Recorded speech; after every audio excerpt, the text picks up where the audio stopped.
हे कृष्ण करुणा सिंधो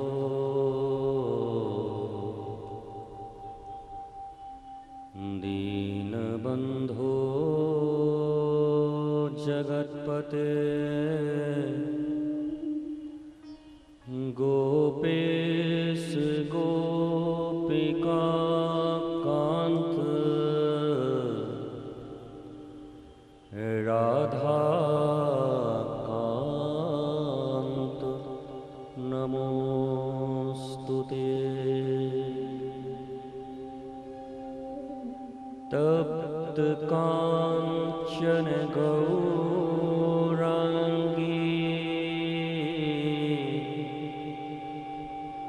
राधे वृंदावनेश्वरी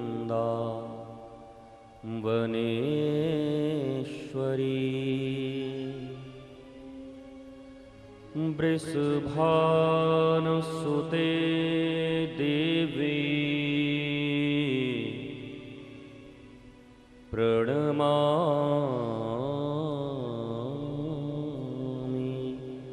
हरिप्रिये।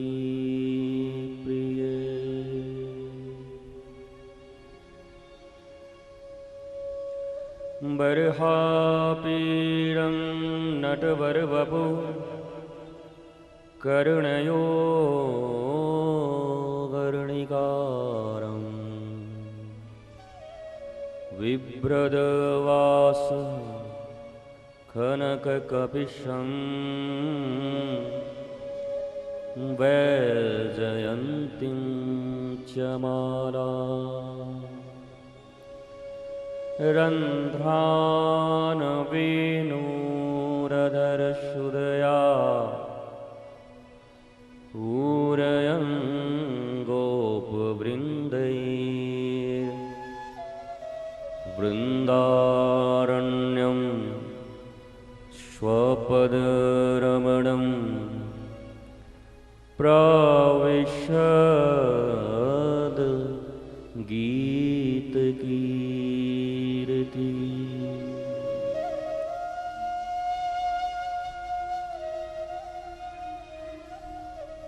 राम रामेति रामेति रमे रामे मनोरमे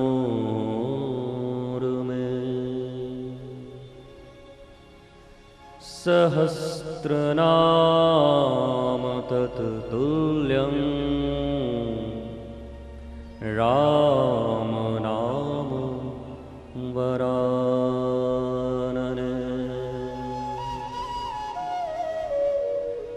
राम नाम वरानने।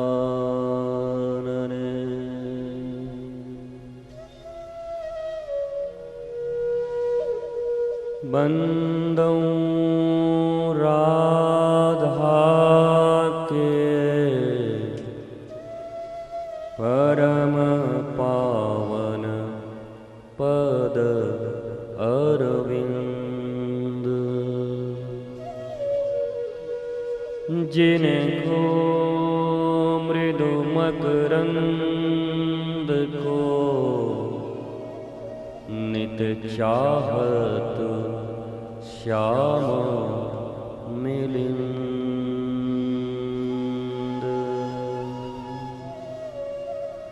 जिनको मृदु मकरंद को नित चाहत श्याम मिलिंद।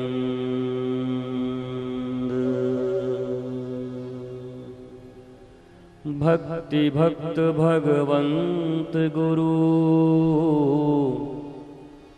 चतुर नाम बपु एक। इनके पद वंदन किए नासहि विघ्न अनेक। हरे Krishna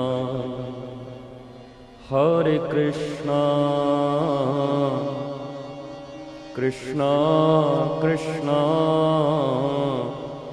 Hare Hare, Hare Rama, Hare Rama, Rama Rama, Hare Hare, Hare Hare, Hare Hare।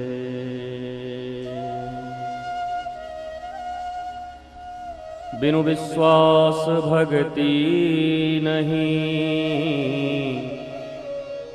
तिहि बिन द्रवहि न राम। राम कृपा बिनु सपने हो, जीवन लह विश्राम।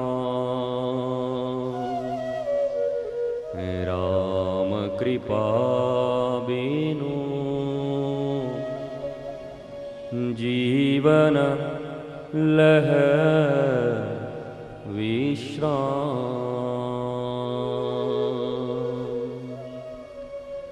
बिनु सतसंग विवेक न होए, राम कृपा बिनु सुलभ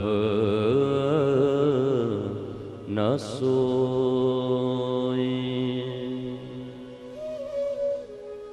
निर्मल मन जन सो मोहि पावा,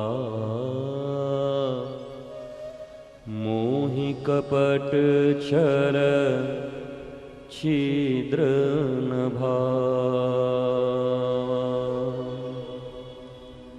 हरि व्यापक सर्वत्र समाना,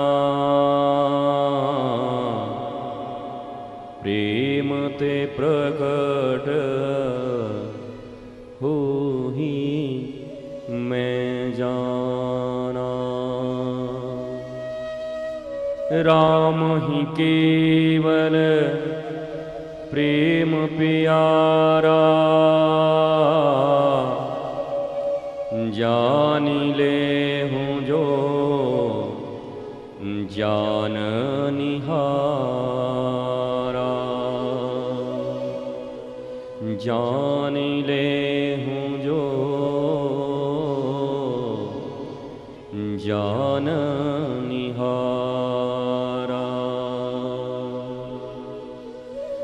जहाँ काम तह राम नहीं, जहाँ राम नहीं काम। तुलसी की कबहू रह सके, रवि रजनी एक ठाम। तुलसी की कबहू रह सके, रवि रजनी एक ठाम।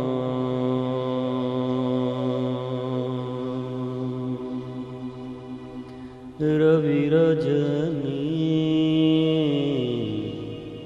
एक ठाम।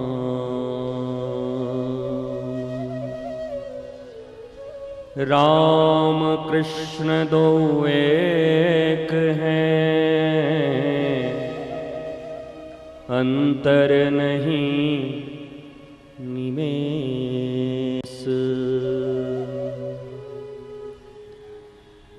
इनके नयन गंभीर हैं, उनके चपल विशेष। राम कृष्ण दो एक हैं, अंतर नहीं निमेष। उनके नयन गंभीर हैं, इनके चपल विशेष।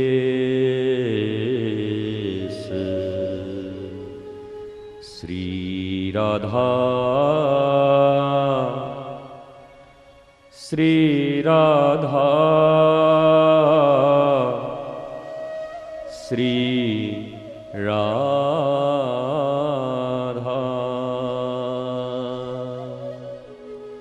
श्री राधा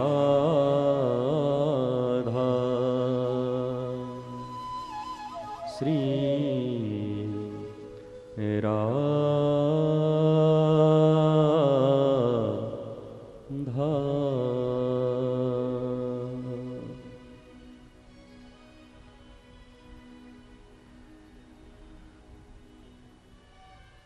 दीनबंधु कृपा सिंधु दीनानाथ, भक्तवत्सल भक्तवांछा कल्पतरु, पतित पावन परमेश्वर, अनंत कोटि ब्रह्मांड नायक परात्पर परब्रह्म, नंदनंदन यशोदानंदन देवकी नंदन वसुदेव सुत, हमारे इष्ट भगवान श्री कृष्ण के चरणों में हम कोटि कोटि प्रणाम अर्पित करते हैं। जगत जननी जगत माता वृषभानुजा किशोरी जी श्री राधा के चरणों में अनंत कोटि प्रणाम निवेदित करते हैं। दशरथ नंदन कौशल्यानंदन भगवान राघवेंद्र सरकार श्री रामचंद्र के चरणों में अनंत कोटि प्रणाम निवेदित करते हैं। जगत के समस्त संत भक्त गुरु सद्गुरु एवं आप सभी के भीतर बैठे हुए भगवान श्री राम जानकी को हम करबद्ध बारंबार प्रणाम करते हैं।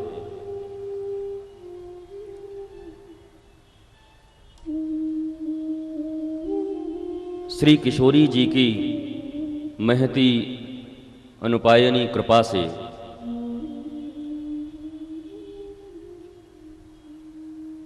छत्तीसगढ़ के इस जांजगीर नगर में 9 दिवसीय भगवान श्री राम की कथा का आज प्रारंभिक दिवस है।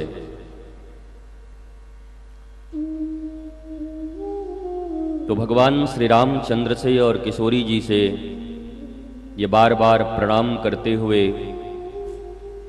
याचना करते हैं कि अपनी कथा वो स्वयं ही यहाँ पर आकर लोगों को सुनाएं, अपनी प्रेरणा से हमारी सुप्त चेतना को जागृत करें, प्रेरणा दें, चेतना दें और उससे भी बेहतर हो जाए कि हमें राम सीता के प्रेम का वेदना दे दें, विरह का वेदना दे दें। क्योंकि प्रेरणा और चेतना कोई बहुत बड़ी बात नहीं है। इस संसार में कई लोग ऐसे हुए जो किसी से प्रेरणा पाकर चैतन्य हो गए, पर आध्यात्मिक उन्नति सिर्फ चेतना के जागृत होने से भी नहीं होती। आध्यात्मिक उन्नति तो जब तक हमारे भीतर ईश्वर प्रेम की वेदना जागृत नहीं हो जाती, तब तक हमारी आध्यात्मिकता, स्पिरिचुअलिटी बिल्कुल कोरी है। जैसे सूखी जलेबी, बिना रस की जलेबी। जलेबी जब रस में डूबी हो तो बहुत अच्छी लगती है, सुस्वादु लगती है। और राम और कृष्ण की कथा जब आंसुओं में डूबी हो तो हमें विभोर कर देती है। हमारे अंग अंग कोई नहीं, हमारे भीतर वो तरंग पैदा कर देती है। इसलिए अपने गुरु से और भगवान से अगर कुछ मांगना हो तो यही मांगना कि हमें सिर्फ चेतना नहीं, अपने प्रेम विरह की वेदना प्रदान कर दो। गोपियों को प्रेम की ध्वजा क्यों कहा जाता है? क्या है उन गंवारिन गोपियों के भीतर कि नारद भी जिनको प्रणाम करते हैं, देवर्षि, बड़े बड़े अमलात्मा, विमलात्मा, मुनिंद्र, कविंद्र, इंद्र, ये सब के सब गोपियों के चरण में क्यों झुकते हैं? क्या कारण है? वो कौन सी स्थिति प्राप्त कर ली है गोपियों ने? क्योंकि एक बात याद रखना, जो परिस्थितियों के वश में जीते हैं उनके जीवन में कभी आनंद और शांति नहीं मिलती। ध्यान देना शब्दों के ऊपर। शायद यही एक दो शब्द तुम्हारे जीवन में क्रांतिकारी परिवर्तन ले आए।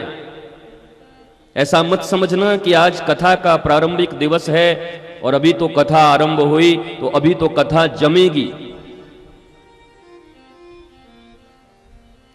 प्रारंभ के ही दो चार शब्द अगर तुम्हारे हृदय को छू गए, तुम्हारे अंतर मन को स्पर्श कर गए, तो बाकी की कथा में तो तुम स्वयं ही विभोर हो जाओगे। इसलिए जीवन की उपलब्धि ये नहीं कि तुम परिस्थितियों के अधीन होकर जियो, बल्कि तुम्हारी स्थिति क्या है। इस संसार में जितने भी भक्त हुए वो परिस्थितियों के अधीन नहीं रहे, बल्कि अपनी स्वस्थिति में जागृत रहे। परिस्थिति और स्थिति में बड़ा अंतर है। परिस्थितियों का दास और गुलाम तो सारी दुनिया है। जीव जंतु, नभचर, खगचर, जलचर, सबके सब परिस्थितियों के ही दास हैं। और जीवन में दासत्व तो एक ही का लिया जा सकता है, या तो राम के दास बन जाओ या परिस्थितियों के दास बन जाओ। क्या चाहते हो तुम? परिस्थितियां तुम्हें दास बना ले, गुलाम बना ले, तुम्हें बाध्य कर दे, या तुम चाहते हो कि हनुमान की तरह राम के दास बन करके विषम से विषम परिस्थितियों को बाधित करके, परिस्थितियों को लय करके अपनी स्वस्थिति में जागृत हो, प्रेम और आनंद में विभोर हो, भगवत कार्य में अग्रसर रहें? तुम यह चाहते हो, या परिस्थितियों के गुलाम बनकर के भिखारियों की तरह दर दर मंदिरों में, गुरुद्वारों में, गुरुओं के पास, संतों के पास घड़े भर आंसुओं को लेकर के अपनी परिस्थितियों का रोना ही रोना चाहते हो? क्या चाहते हो? अगर यह चाहते हो कि तुम्हारी स्थिति श्री राम और कृष्ण के अनुकूल बने, तो प्रतिकूलताओं से कभी मत घबराना। इस दुनिया में आज तक कोई पोएट नहीं बना, आज तक कोई कलाकार नहीं बना एक भी ऐसा, आज तक कोई पेंटर नहीं बना, आज तक कोई संत न बना जो प्रतिकूलताओं के झूलों में कभी झूला न हो। प्रतिकूलता ही हमें अवसर प्रदान करती है कि हमारे भीतर निखार आए। ये कथा की जो आयोजक मंडली है, विगत महीनों से इस कथा के लिए प्रयासरत है। दिन रात एक कर दिया इन्होंने। गांव गांव गए, शहर शहर गए, नगर नगर गए, लोगों के द्वार द्वार पर गए। परिस्थितियों के गुलाम न बने, वरना ये कथा आज यहां पर उपस्थित न होती। आज ये जो राम कथा तुम्हारे बीच में प्रारंभ हो गई, ये कथा यहां प्रारंभ न होती। क्योंकि परिस्थितियां तो न जाने कितनी बेकार और कितनी खराब आई होंगी। ये तो मैं जब कार्यकर्ताओं से सुनता हूं, आयोजकों से सुनता हूं, तब पता चलता है। लेकिन परिस्थितियों के सामने उन्होंने घुटने नहीं टेके, क्योंकि उन्होंने घुटने तो एक बार अपने गुरु और ईश्वर के सामने टेक दिए हैं, और घुटने बार बार नहीं टेके जाते। अधीनता बार बार स्वीकार नहीं की जाती।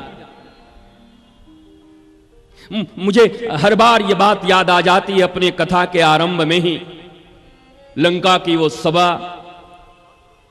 और इस बार तो मैं प्रयासरत हूं कि वाल्मीकि रामायण को ही यहां पर प्रस्तुत करूं। थोड़ा कठिन है, थोड़ा क्लिष्ट है, और वो प्रचलित भी नहीं है।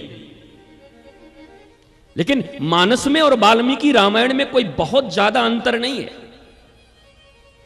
कुछ घटनाओं को छोड़कर, बल्कि यह कहा जा सकता है कि श्रीमद् वाल्मीकि रामायण विशुद्ध रामायण है। विशुद्ध, क्योंकि वो रामचंद्र के काल में ही जब राम की लीला चल रही है, तो जानकी जी के समक्ष ही वो रामायण लिखी गई है।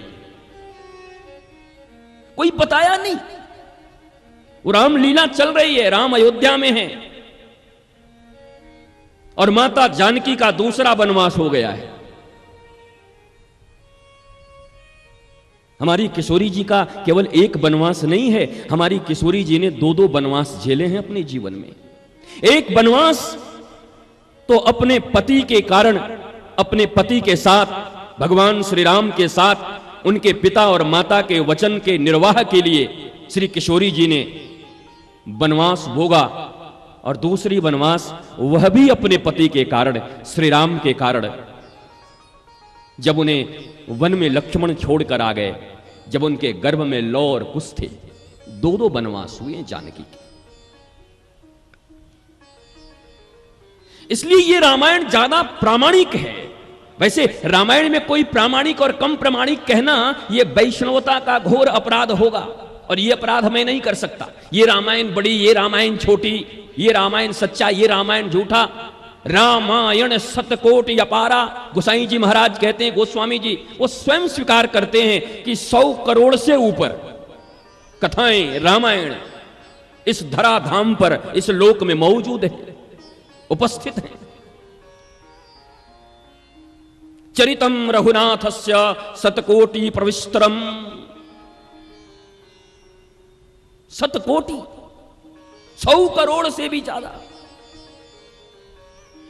तो यहां हम तुलसी के रामायण का भी आस्वादन करेंगे, हम कंब रामायण का भी आस्वादन करेंगे, आनंद रामायण का भी आस्वादन करेंगे, चंपू रामायण का भी आस्वादन करेंगे। और जो जो रामायण हमारी स्मृति में आए, भगवत कृपा हो, सरस्वती की कृपा हो, हमारे इष्ट श्री कृष्ण और हमारी मैया श्री किशोरी जी की कृपा जितनी होगी, उतनी कथा तुम्हारे सामने परोस पाऊंगा, दे पाऊंगा। मेरे लिए राम कथा और कृष्ण कथा में कोई अंतर नहीं है, क्योंकि मैं राम और कृष्ण को भिन्न मानता ही नहीं। पैरेलल ये कथाएं चलती हैं दोनों। बस यूं समझो किसी ने अपना वस्त्र बदल लिया हो, कभी मुरली उठा ली, कभी धनुष उठा लिए, पर कथा तो दोनों पैरेलल चलती है, समानांतर चलती है। मैं आपसे कह रहा था कि दुनिया में कभी परिस्थितियों का दास मत बनना, क्योंकि लंका के बड़ी सभा में इसी वाल्मीकि कृत रामायण में जब रावण बहुत नाराज होकर पूछता है, कहते कपे, है बंदर, है कपी, कौन है तू? तो हनुमान जी सोच में पड़ जाते हैं, कौन हूं मैं? अरे अगर ये दुष्ट रावण मुझसे ये पूछा होता कि राम कौन है, तो अभी 9 दिनों की रामायण सुना देता इसको, जो रामायण इसको पसंद होता, तुलसी का, वाल्मीकि का। क्योंकि वाल्मीकि रामायण के एडिटर भी हमारे हनुमान जी महाराज जी हैं। एडिट जानते हो ना, संपादन। वाल्मीकि जी ने कथा लिखा, और कथा बताने वाली कौन है? कहा माता सीता की उपस्थिति में माता सीता वर्णन करती थी और वाल्मीकि जी कथा लिखते थे। अब इससे भी प्रामाणिक कथा तुमको कहीं कोई मिलेगी क्या? बताओ। जहां स्वयं श्री किशोरी जी ही कथा बता रही हो, श्री जानकी जी ही कथा बता रही हो, उस कथा में भी तुम्हें कहीं खोट, कहीं कथा के संदर्भ में कोई संदेह, कोई शंका क्या उत्पन्न हो सकता है? और जब कथा लिख लिया वाल्मीकि जी ने, तो हनुमान जी को बुलाया, बोला कृपा करिए, कहा इसको जरा एडिट कर दीजिए। तो हनुमान जी इसके संपादक हैं। ऐसे हनुमान जी महाराज से जब रावण पूछता है तो हनुमान जी सोच में पड़ जाते हैं। और यहां भी कई बार मैंने तुम्हें कहा है, यहां भी आज हनुमान जी की गुरु कौन बनी? तो माता सीता बनी। जानकी जी तो आदि गुरु हैं, हमारी राधा रानी तो आदि गुरु हैं। अरे ये भागवत न आती अगर श्री राधा सुखदेव की गुरु न बनी होती। ब्रह्मनिष्ठ संत, साक्षात भगवत अवतार सुखदेव, उनके गुरु कौन? कहा श्री राधा। श्री जानकी जी, किशोरी जी का अगर कोई शिष्य बना तो हनुमान जी। ध्यान से सुनना, और रामायण जितने पढ़े हो थोड़ा उलट पलट भी लेना, कहीं कोई शंका संदेह हो तो 100 करोड़ रामायण खोज लेना, और नहीं हमारे पास आ जाना, हम भी जहां तक किशोरी जी की कृपा हो तुम्हारे शंका का समाधान करेंगे। तो हनुमान जी चक्कर में पड़ गए, अब मैं क्या करूं, क्या बताऊं इसको अपने बारे में? मैं क्या हनुमान हूं? हनुमान तो जाति है, प्रजाति है, हनुमान तो सब हैं। जो भी हमारी जाति में सबको हनुमान ही कहा जाता है। ये तो मेरा नाम नहीं हुआ। अंजनी पुत्र हूं, कहा अंजनी पुत्र, इसके पहले भी हमारे कई अवतार हो चुके हैं, कई हमारे माता पिता बन चुके हैं। मैं हूं कौन? और उसी समय माता जानकी ने जो अशोक वाटिका के नीचे उनको चूड़ामणि प्रदान की थी देने के लिए कि भगवान श्री राम को, वो यहां पर उनको मुद्रिका प्रदान किए थे भगवान राम ने, और माता ने उनको चूड़ामणि दिया। उसी समय हनुमान जी के हाथों में माता जानकी द्वारा प्रदत्त वो चूड़ामणि था। और उस चूड़ामणि को अचानक ऐसे खोल करके हनुमान जी ने देखा तो उस चूड़ामणि के भीतर सीता माता गुरु रूप में हनुमान जी को प्रबोध देती हुई आई। मुस्कुराते हुए सीता जी ने कहा, हनुमान तू ज्ञानी नाम अग्रगण्यम सकल गुण निधानम वानरा नाम धीशम रघुपति प्रिय भक्तम वात जातम नमामि। अरे तू ज्ञानियों में अग्रगण्य है। इस दुनिया में जितने ज्ञानी विज्ञानी और पता नहीं कौन कौन कोई भी हैं, उन ज्ञानियों में सर्वश्रेष्ठ ज्ञानी अगर कोई है तो ज्ञानी नाम अग्रगण्यम। ज्ञानियों में सबसे अग्रगण्य कौन? बोला श्री हनुमान जी महाराज। तुम इतने ज्ञानी होकर, अच्छा चलो ज्ञान से कभी कभी काम नहीं बनता, लेकिन सिर्फ तुम ज्ञानी नहीं हो, रघुपति प्रिय भक्तम। अरे तुम्हारी बदनामी हो जाएगी, राम की बदनामी हो जाएगी, करुणा निधान की बदनामी हो जाएगी, सीतापति राम की बदनामी हो जाएगी। चलो ज्ञानी कभी चूक कर सकता है, ज्ञानी तलवार की धार पर चलते हैं, कभी कभी खुद भी कट जाते हैं। अक्सर विडंबनाएं ज्ञानी ही पैदा किया करते हैं, लेकिन जो तत्व ज्ञानी होगा वो नहीं करता, लेकिन जो तथाकथित ज्ञानी है वो विडंबना ही पैदा करता है। सो कॉल्ड,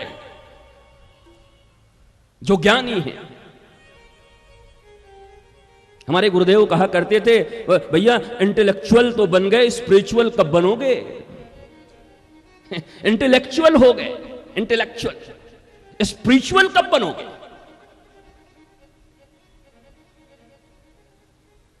क्योंकि ये जो तुम्हारा भीतर का अभिमान है इंटेलेक्चुअल होने का, अगर स्पिरिचुअल ना हो पाए, आध्यात्मिक ना हो पाए, तो यही तुम्हारे पतन का कारण बन जाएगी,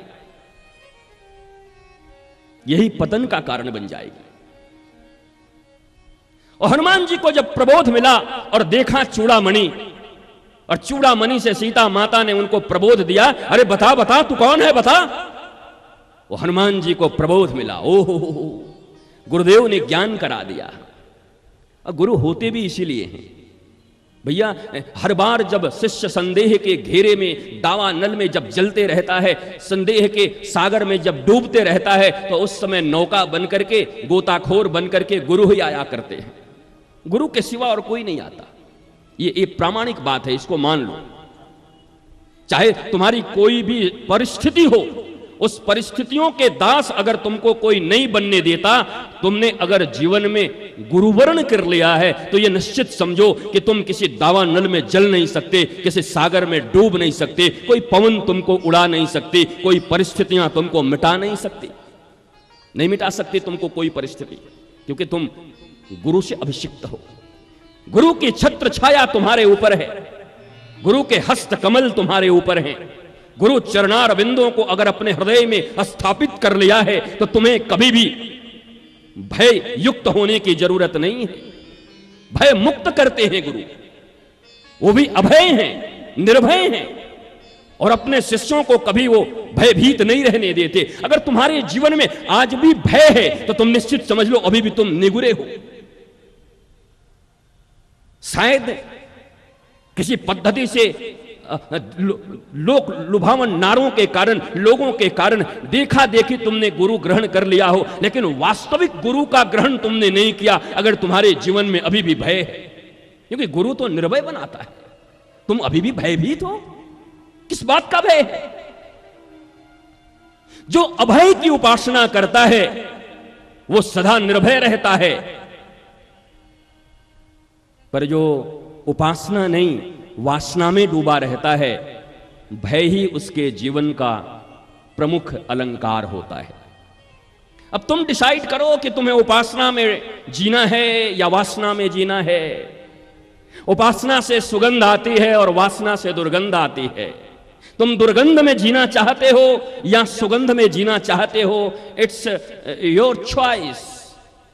मेरा इसमें कोई मतामत नहीं है, ना मैं कोई प्रेशर देने वाला हूं तुम्हारे ऊपर, ना कोई दबाव देने वाला हूं, ना कोई सुझाव देने वाला हूं, ना तुमको कहने वाला हूं। ये तो व्यासपीठ है, और व्यासपीठ इसलिए बनी है कि यहां से जो भी वाणी आए वो व्यास जी की हो, सरस्वती को हो, इष्ट की हो, राम की हो, कृष्ण की हो, जानकी की हो, राधा की हो, उन अनंत गुरुओं की वाणी यहां से प्रसारित होती है। व्यासपीठ कभी बेईमान नहीं होता। व्यासपीठ से तो बातें ईमानदारी की ही होती हैं। और इतना निश्चित जान लेना कि जीवन में आज भी भय है, तो मैं घोषणा कर सकता हूं कि तुमने अभी तक गुरु ग्रहण नहीं किया। वो मझधार में अगर फंसे हुए हो तो कोई माझी तुम्हें अभी तक नहीं मिला। घोड़े तुम्हें अपने पीठ पर लेकर के और ऐसी दौड़ लगा रहे हैं, कहीं गिरकर हाथ पांव तोड़ लो तो समझ लो सही कोई घुड़सवार तुम्हें नहीं मिला अभी तक। इसलिए जीवन में अगर ये चीजें तुम्हारे भीतर हैं तो अपने आप को पहचान लो। ये राम कथा और कृष्ण कथा ये क्या है? एक दर्पण है। जैसे दर्पण के सामने खड़े होकर के नंगे हो तो नंगे दिखाई पड़ते हो, आंख में काजल लगे हैं तो काजल दिखाई पड़ते हैं। अगर टीका यहां न लग के यहां लगा हो तो दर्पण लाज नहीं करता कि इतने बड़े मंत्री जी हैं, इतने बड़े अधिकारी हैं, इतने बड़े राजा हैं, भले ही इन्होंने टीका यहां लगाया हो तिलक, लेकिन इनको यहां दिखा देते। दर्पण कभी भय नहीं करता, ना दर्पण डरता है। जैसे हो वैसे दिखा देता है।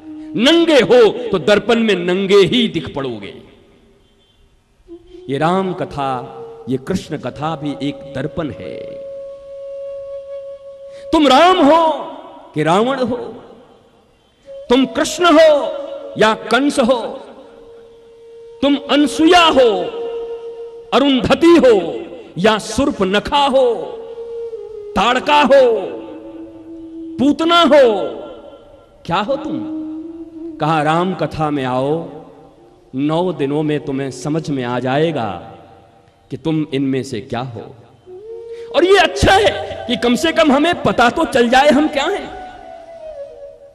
इस दुनिया में ज्ञान की शुरुआत वहीं से होती है जब हम ये समझ जाते हैं कि हम अज्ञानी हैं। जिस दिन हमें यह पता चल गया कि हम मूढ़ हैं, हम अहंकारी हैं, हम मूर्ख हैं, उसी दिन से हमारी ज्ञान की यात्रा शुरू हो जाती है। लेकिन ध्यान रखना, अगर तुमने अभी अपने आप को अभी तक मूर्ख स्वीकार नहीं किया, मूढ़ स्वीकार नहीं किया, तो तुम्हारी यात्रा इस जीवन में तो नहीं होगी, अब अगले जन्म लेना। यहां तो 90-90 साल की आयु में ज्योतिषियों को जाकर के हाथ दिखाते हैं, जरा देखो मेरे अच्छे दिन कब आएंगे। अरे अब इस जीवन में तो मुझे नहीं लगता, अगले जन्म में ट्राई कर लेना। 90 साल की उम्र में भी हाथ दिखा रहे हो, मेरे अच्छे दिन कब आएंगे? 90 साल निकल गए, मुख में दांत नहीं, पेट में आंत नहीं, और अब भी अच्छे दिन की आशा में हो। अब तक 90 साल में तुम्हारे, 80 साल में तुम्हारे अच्छे दिन ना आए, अब अच्छे दिन खोज रहे हो। ये सरासर मूढ़ता है, इसी को मूढ़ कहते हैं। हनुमान जी कई बार रावण को मूढ़ शब्द का प्रयोग किए हैं। रावण कोई मूढ़ है? भाई ब्राह्मण आदमी है महाराज, औलत सकुलोद्भव ब्राह्मण है, वैसे ऋषि के कुल से आया हुआ ऐसा वेदांती ब्राह्मण, ब्रह्मा भी जिसको आकर के और वेद की रचाएं पढ़ा जाते हैं, वेद की रचाएं सुना जाते हैं। भगवान शिव के जितने स्तोत्र हैं उनमें से 99% स्तोत्र तो केवल केवल केवल रावण ने बनाए हैं। सब रावण का रचित है, क्योंकि रावण के गुरु थे ना शिव जी। ओ महाराज ऐसे सुंदर सुंदर स्तोत्र बनाता कि शिव जी भी खड़े होकर के झूम जाते। क्या बात है यार, तेरे जैसा भगत आज तक नहीं मिला। वो ज्ञानी रावण, श्लोक, सूत्र, स्तोत्र, ये इन सबों का महान पंडित, महाज्ञानी रावण। पर हनुमान जी बंदर हैं और कहते हैं रे मूढ़। क्या हनुमान जी को शिष्टाचार नहीं आती? एक ऐसे वेदज्ञ विप्र को जाकर के मूढ़ कहते? अरे आज के समाज में तो बड़ा खराब माना जाएगा।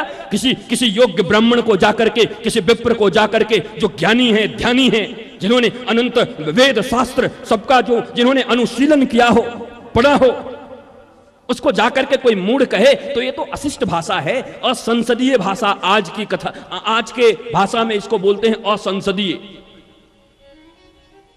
तो क्या हनुमान जी असंसदीय भाषा का प्रयोग करते हैं?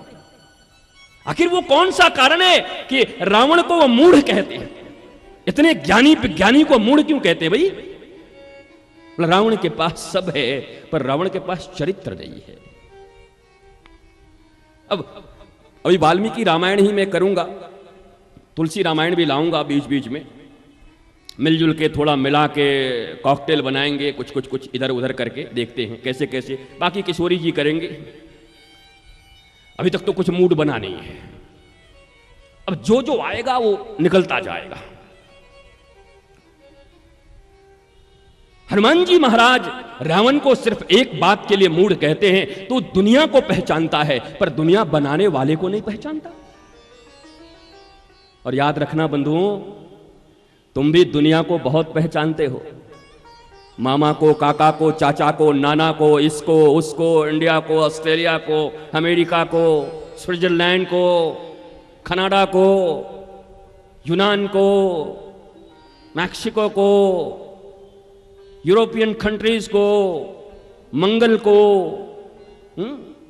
और न जाने कितने कितने मंगल तक को पहचान गए। अंतरिक्ष में तुम चांद को पहचानने लगे, सूरज को पहचानने लगे, सब पहचान गए, सबको जानने लगे, लोगों को जानने लगे, पर बस एक ही चीज में चूक गए, खुद को न जान पाए। Then who are you? तुम कौन हो? तुम्हें आज तक यह प्रबोध नहीं हुआ कि तुम कौन हो, क्यों आए हो, क्या कर रहे हो, तुम्हें क्या करना चाहिए? यह कोई साधारण राम की कथा यहां नहीं हो रही। राम कथा तो मैं कल भी कहा कि इस छत्तीसगढ़ में तो घर घर में होते हैं, गली गली में राम कथा होते हैं। कौन नहीं जानता राम को? कौन नहीं जानता लक्ष्मण को? कौन नहीं जानता जानकी को? कौन नहीं जानता हनुमान को? कौन नहीं जानता अंगद को? कौन नहीं जानता सुग्रीव को? कौन नहीं जानता बाली को? कौन नहीं जानता विभीषण को? कौन नहीं जानता रावण को? कौन नहीं जानता कुंभकर्ण को? कौन नहीं जानता? बताओ ना। अरे बच्चे बच्चे जानते हैं। क्या वही कथा सुनने आए हो? तो तुम्हारी किताबों में है। पर रामानंद सागर ने और उसके बाद तो पता नहीं और भी कितने कितने डायरेक्टर्स आए, प्रोड्यूसर्स आए, टीवी पे आई, कई फिल्में आई। अब तो राम कथा कोई आम कथा हो गई। राम कथा तो आम कथा हो गई भारतवासियों के लिए, भारतवर्ष के लिए। उसके बाद भी हजारों राम कथाएं चल रही हैं। लोग आते हैं, श्रद्धा से बैठते हैं राम कथा में, राम कथा हो रहा है। लेकिन वास्तव में यह राम कथा किस लिए है? किस चीज के लिए? तुम्हें राम के बारे में और कुछ बता दूं, रावण के बारे में कुछ और अलंकार लगा दूं, जानकी के बारे में कुछ और बता दूं, उससे क्या होगा? राम के सत्य प्रतिज्ञ होने के बारे में क्या तुम नहीं जानते? क्या तुम नहीं जानते रामो विग्रहवान धर्म? क्या तुम नहीं जानते राम और धर्म में कोई अंतर नहीं? ये 9 दिन तक यहां राम की कथा चलेगी या धर्म की कथा चलेगी? राम और धर्म में कोई अंतर नहीं है। जैसे कृष्ण और आनंद में कोई अंतर नहीं है। आनंद माने कृष्ण और कृष्ण माने आनंद, धर्म माने राम और राम माने धर्म। ये दोनों पर्यायवाची शब्द हैं। राम का पर्यायवाची क्या है और कृष्ण का पर्यायवाची क्या है, मैंने तुमको बता दिया। समानांतर, ये समानांतर अर्थक शब्द हैं। ये समान जिनके अर्थ हैं। कृष्ण माने आनंद। इसीलिए तो जब भागवत की कथा होती है और चौथे दिन कृष्ण का जन्म होता है तो हम सब क्या कहते हैं? नंद को आनंद भयो, आनंद भयो। कोई नहीं कहता कृष्ण भया, सब कहते हैं आनंद भयो। कृष्ण माने आनंद भयो। ऐसे ही कहते हैं राम विग्रहवान धर्मो। राम धर्म के विग्रह हैं, मूर्तिमान स्वरूप हैं। अगर ये कहा जाए, अगर इसको कोई लिख दे यहां पर 9 दिवसीय धर्म कथा, तो गलत न होगी। सत्य धर्म की कथा राम की कथा है, क्योंकि ये मर्यादा पुरुषोत्तम है, सत्य प्रतिज्ञ हैं, दृढ़ प्रतिज्ञ हैं। कृष्ण की कथा थोड़ी उल्टी पलटी है, लीला है। इसलिए राम की कथा होती है और कृष्ण की लीला होती है। कृष्ण लीला पुरुषोत्तम है और राम मर्यादा पुरुषोत्तम है। पर यह बात भी समझ लो, अच्छे से जान लो कि बिना राम कथा के बुद्धि शुद्ध नहीं होती। राम कथा के श्रवण के बिना कभी बुद्धि शुद्ध नहीं होती। और जब तक शुद्ध बुद्धि का पात्र न मिल जाए तब तक कृष्ण प्रेम का रस उसमें भरा नहीं जा सकता। इसलिए अगर कृष्ण के भी प्रेमी हो तो राम कथा अवश्य सुनना, बुद्धि शुद्ध होगी, पात्र बनोगे और उस पात्र में कृष्ण के प्रेम के रस को भरा जा सकता है। और उस रस का अगर आस्वादन करना चाहते हो तो चैतन्य महाप्रभु के जीवनी को पढ़ना, जानना और सुनना। ये सब एक दूसरे से ज्वाइंट हैं, लगे हुए हैं, अलग अलग नहीं हैं। कई जगह लोग कहते हैं हम तो 110 राम कथा सुन चुके, हम तो 125 कृष्ण कथा सुन सके, उसके बाद भी तुम्हारा ईगो वहीं का वहीं है, तुम्हारे अहंकार जहां के तहां है। उसके बाद भी राम के प्रति और कृष्ण के प्रति तुम्हारे हृदय में सबरी का प्रेम अभी तक नहीं आया। उसके बाद भी तुम्हारे हृदय में अभी तक धन्ना जाट का प्रेम नहीं आया। अभी तक तुम्हारे हृदय में अरे उस अधम गीध के तरह भी प्रेम नहीं आया। काहे की राम कथा सुने हो? किस बात की राम कथा सुने हो? 110 राम कथा सुन लिया, 20 राम कथा सुन लिया, उनका कथा सुन लिया, उनका कथा सुन लिया, क्या चेंज हुआ आपके अंदर में? क्या बन गए आप उसके बाद? जरा ये बताइए ना। हाँ, इस राम कथा के बाद मेरे जीवन में ये परिवर्तन आया। तुम्हारे परिवर्तन के बारे में अगर जानना हो तो तुम्हारी पत्नी से पूछ सकता हूं तुम्हारे भीतर कितना परिवर्तन आया। और तुम्हारे भीतर अगर परिवर्तन हो तो तुम्हारे पति से पूछ लूं, पिता से पूछ लूं, भाई से पूछ लूं, बेटे से पूछ लूं कि तुम्हारे भीतर कितना परिवर्तन आया। वो बताएंगे कोई परिवर्तन नहीं, ये केवल कथा ही सुनते। नहीं नहीं नहीं, नहीं। कथा कथा प्रूफ मत बनना। मैं कई बार अपनी कथाओं में कहता हूं, हमारे देश में इतनी कथाएं होने लगी कि लोग कथा प्रूफ हो गए। अब वाटर प्रूफ पंडाल लग गया, फायर प्रूफ पंडाल बनने लगे, अब लोग भी कथा प्रूफ होने लगे। पंडित जी जितनी कथा सुनाना है सुनाओ, हम पहले से ही चिकने घड़े हैं, इतने कथा सुन चुके, अब तक कोई न बदल सका, तुम क्या खाक बदलोगे? नहीं नहीं नहीं, कथा स्थल पर आने के पूर्व तुम्हारी प्रस्तुति होनी चाहिए, उपस्थिति होनी चाहिए, और वो स्थिति होनी चाहिए कि मुझे कुछ बनना है।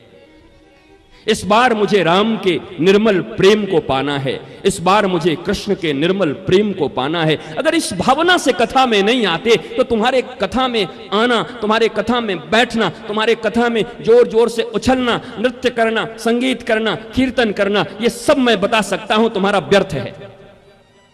तुम कई बार कहोगे आप बहुत बोलते हो, कई जगह तो बोला गया है कि भले ही कुछ न करो लेकिन श्रवण से ही बहुत फायदा होता है। हाँ भैया, श्रवण से उसको फायदा होता है जो श्रवण के उपयोगी हो, श्रवण के उपयुक्त हो। लेकिन तुम श्रवण कहां, तुम तो श्रवण प्रूफ हो गए, अब ना श्रवण भी नहीं कर पा रहे। प्रविष्ट कर्णरंध्रेण, एक बात याद रख लेना, ये भगवान को आज तक आंखों से नहीं पाया गया।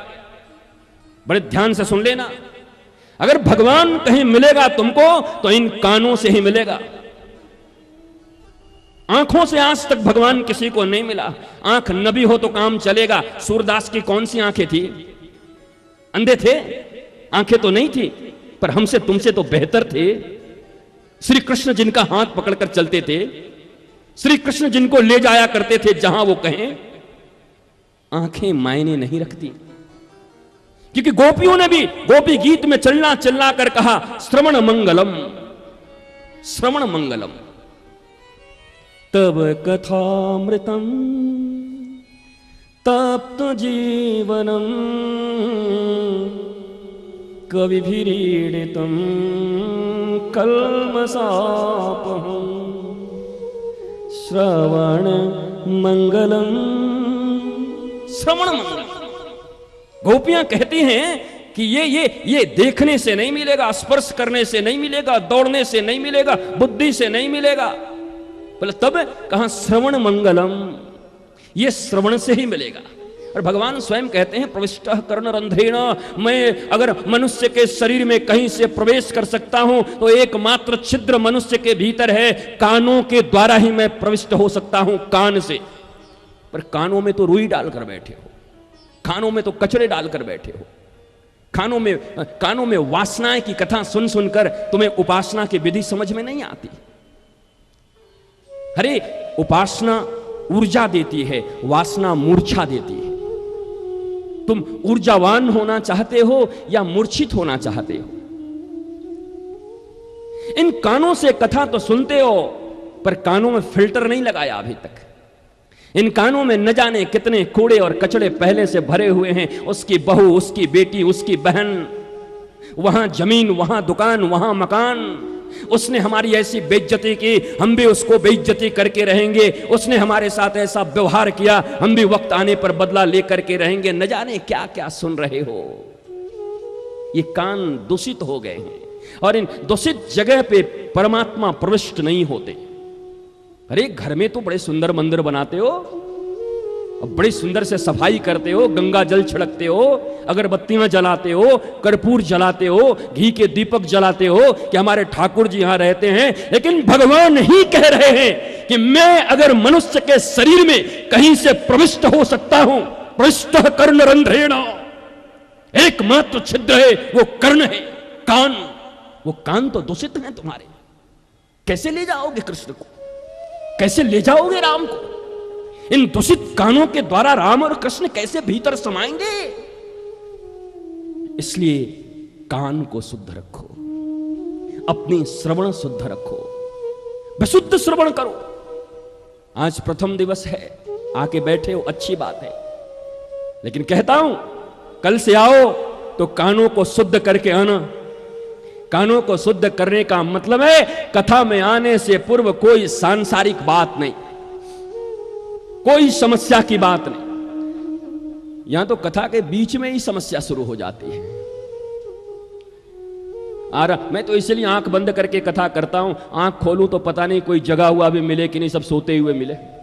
कितने लोग सोने ही आते हैं कथा में, सो जाएंगे। सिनेमा में नींद नहीं आती उनको, पिक्चर 3 घंटे से 4 घंटे का हो जाए तो भी वाह वाह वाह वाह मजा आ गया, लेकिन कथा 3 घंटे से 3 घंटे 1 मिनट हो जाए तो घड़ी देखने लगते हैं। हाँ, अरे ये कोई टाइम है, बताइए, ऐसा होना चाहिए। अरे जो चीज तुम्हें प्राण देगी, जो चीज तुम्हें ऊर्जा देगी, जो चीज तुम्हें मस्ती देगी, पिक्चर और वो फिल्म तो तुम्हें मूर्छा दे रही है, 3 घंटे के लिए तुम्हें इंजेक्शन दे रही है, वो जो बेहोश करने की दवा होती है वो दे रही है, कुछ देर के लिए बेहोश कर दिया, पिक्चर देख के आ गए, कामुक पिक्चरें, वासनात्मक पिक्चरें, वो देख के आ गए, कुछ देर के लिए भूल गए, लेकिन लौट के बुद्धू फिर घर को आए, फिर तो घर में ही आओगे, जो समस्याएं हैं वो मिट तो नहीं जाएंगी। अगर अस्थाई निराकरण चाहते हो तो किसी अस्थाई के संग अपना रिलेशन बढ़ाओ। इस दुनिया में अस्थाई कोई नहीं है। तुम्हारे घर द्वार, माता पिता, भाई बहन, पत्नी, पुत्र, मित्र, नातेदार, रिश्तेदार, व्यापार, कार, कोई भी अस्थाई नहीं है। आज है, कल नहीं, अभी है, अगले पल नहीं। तो अस्थाई कौन है? अस्थाई केवल राम और कृष्ण है, और इनका नाम है। क्या इनके साथ मित्रता बढ़ाए? इनके साथ तुम्हारी दोस्ती हो गई? इनके साथ तुम्हारा गठबंधन हो गया? इनके साथ 7 फेरे ले लिए? मित्रता करना हो तो सुग्रीव की तरह करो। सुग्रीव भी मित्र बनाया, पर परमात्मा को बनाया। और मित्रता कोई साधारण चीज नहीं भैया।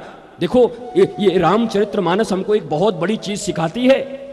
हनुमान जी ने अग्नि को जला करके राम और सुग्रीव, पता है, दोनों का गठबंधन हुआ, और गठबंधन करके 7 फेरे लिए। हमने तो आज तक यही सुने थे कि भैया जिसकी शादी होती है, वर और कन्या गठबंधन करके 7 फेरे लेते हैं। क्या सुग्रीव से विवाह हो रहा था राम का? सुग्रीव कन्या है या राम कन्या है? किसका विवाह हो रहा था? क्योंकि सुग्रीव अपने पूंछ को राम के कंधे पर रखा था, और राम उस पूंछ को पकड़े हुए थे, और गठबंधन हुआ, और गठबंधन लेकर के 7 फेरे लगा गए। क्यों? मानो भगवान मित्रता सिखा रहे हैं हमको। भैया दुनिया में अगर सच्चा गठबंधन और अग्नि का पेरा हो सकता है तो वो केवल परमात्मा के साथ हो सकता है, क्योंकि अस्थाई वही है। ऐसे वर को क्या वरूं जो जन्मे और मर जाए। ऐसे वर को क्या वरना है जो आज जन्म लेगा कल मर जाएगा। तो मीरा ने ऐसे वर को वर्ण किया कि मेरे चुड़लो अमर हो जाए, मेरा जूड़ा, मेरा सुहाग अमर हो गया। कौन? कहा जब कृष्ण को मैंने पति बना लिया। वैसे ही अगर मित्र ही बनाना चाहते हो तो कृष्ण और राम से बेहतर मित्र कौन हो सकता है? राम ने मित्रता की परिभाषा दी सुग्रीव के साथ। अगर मित्र बनाना चाहते हो तो परमात्मा को ही मित्र बनाओ, और अग्नि के फेरे उनके साथ ही लो, गठबंधन उनके साथ ही करो, वही तुम्हारे सच्चे मित्र हैं। जब प्रबोध आया हनुमान जी को, तो प्रबोध आते ही हनुमान जी मानो सीता माता ने गुरु बनकर के उनको प्रबोध दिया। अरे आज तेरी भक्ति दांव पर लगी है, रघुपति की भक्ति दांव पर लगी है, ज्ञानी फ्यानी छोड़, तू भक्त है भगवान का। अगर आज तूने उत्तर न दिया तो रावण की सभा में सब तुमको धिक्कारेंगे। रावण मुस्कुराएगा, हंसेगा। इसको ज्ञानी नाम अग्रगण्यम कहते हैं। यही है राम का भक्त। उस समय प्रबोध हुआ हनुमान जी को, और हनुमान जी ने दोनों हाथ उठा करके कहा, दासो हम कौशलेंद्रस्यो। दोनों हाथ उठा कर कहा, ऐ सुन रावण, मैं दास हूं कौशलेंद्र भगवान श्री राम का। रावण हंसा, दास है, नौकर? आर यू स्लेव और सर्वेंट? अरे मैं तो समझता था कहीं का राजा होगा, बड़ा विज्ञानी ज्ञानी होगा, बड़े देश का कहीं से आया हुआ सूरमा होगा, हिंद केसरी होगा। Are you slave? तू एक दास है, नौकर है? वो हनुमान जी को पुनः प्रबोध दिया माता जानकी ने। फिर जवाब दे। उस समय दोनों हाथ उठा करके और मुट्ठी बांध करके हनुमान जी ने कहा, सुन रावण, तू नाम का दास, तू चाम का दास, तू काम का दास, तू दाम का दास, तुझसे अच्छा मैं हूं श्री राम का दास। श्री राम का दास होना अच्छा है।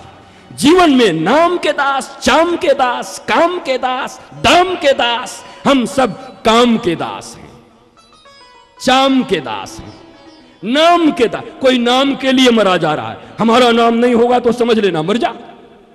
नाम के लिए मरा जा रहा है। अरे इस दुनिया में एक ही नाम है, श्री राम और कृष्ण, दूसरा कोई नाम नहीं है।